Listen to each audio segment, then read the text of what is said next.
Hello viewers, আসসালামু আলাইকুম। সবাইকে আরও একটি এপিসোড দেখার জন্য ওয়েলকাম জানাচ্ছি। আমরা যারা নাগরিক জীবনে ব্যস্ততার সাথে দিন কাটাচ্ছি সেই সব মায়েদের চিন্তা করে আজকের রেসিপিটি তৈরি করেছি। আর বাচ্চাদের ভীষণ পছন্দের একটা আইটেম নিউটেলা বা নসিলা। আর ঘরেই যদি তৈরি করা হয় নিউটেলা বা নসিলা, তাহলে কিন্তু বাচ্চারা স্কুলের টিফিনে বা বাসায় নাস্তার টেবিলে অনায়াসে নাস্তাটা সেরে নেয়।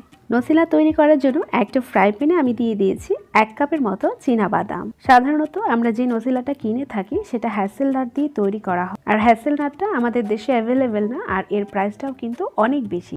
আপনারা চাইলে এখানে চীনাবাদাম বা কাজু বাদাম দিয়েও নসিলাটা তৈরি করে নিতে পারেন। হ্যাসেলনাটের পরিবর্তে চীনাবাদাম দিয়ে নসিলাটা তৈরি করলে কিন্তু এর স্বাদের ক্ষেত্রে এতটা হেরফের হয় না। আমি বাদামটাকে খুব ভালোভাবে হালকা হাতে ভেজে নিচ্ছি। আপনারা যে বাদাম দিয়ে নসিলা তৈরি করেন না কেন, বাদামটাকে খুব ভালোভাবেই ভেজে নিতে হবে।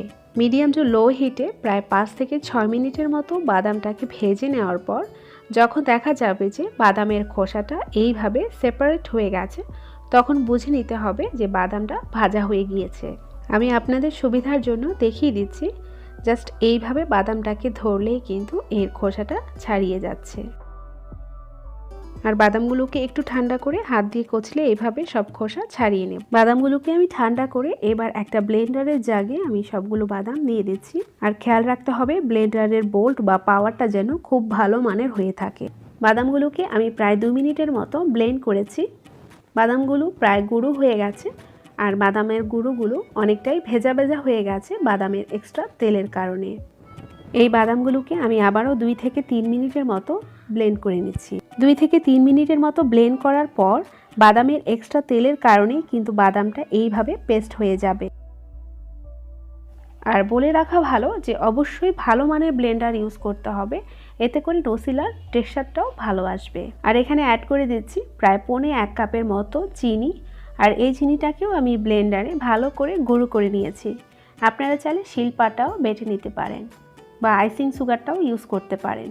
এবার সব কিছু আবারও ভালোভাবে ব্লেন্ড করে নিচ্ছি। প্রায় 2 মিনিট পর আমি আবারও ঢাকনা খুলে দেখিয়ে দিচ্ছি চিনির সাথে বাদামগুলো কিন্তু খুব ভালোভাবে মিশে গিয়েছে।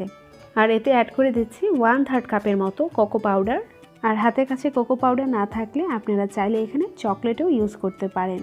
সাথে আরও অ্যাড করে দিচ্ছি 1 চা চামচের মতো ভ্যানিলা এসেন্স। আর 4 টেবিল চামচের মতো দিয়ে দিচ্ছি রেগুলার রান্নার তেল। আপনারা চাইলে এখানে আরও সামান্য একটু লবণ অ্যাড করতে পারেন, তবে লবণটা আমি স্কিপ করছি। এবার সব কিছু আবারও 1 মিনিটের মতো ব্লেন্ড করে নিচ্ছি। 1 মিনিট পর আমি আবারও ঢাকনা খুলে দেখিয়ে দিচ্ছি সব কিছু খুব ভালোভাবে মিশে গেছে। এবার আমি নসিলাটাকে একটা সার্ভিং জারে ঢেলে নিচ্ছি।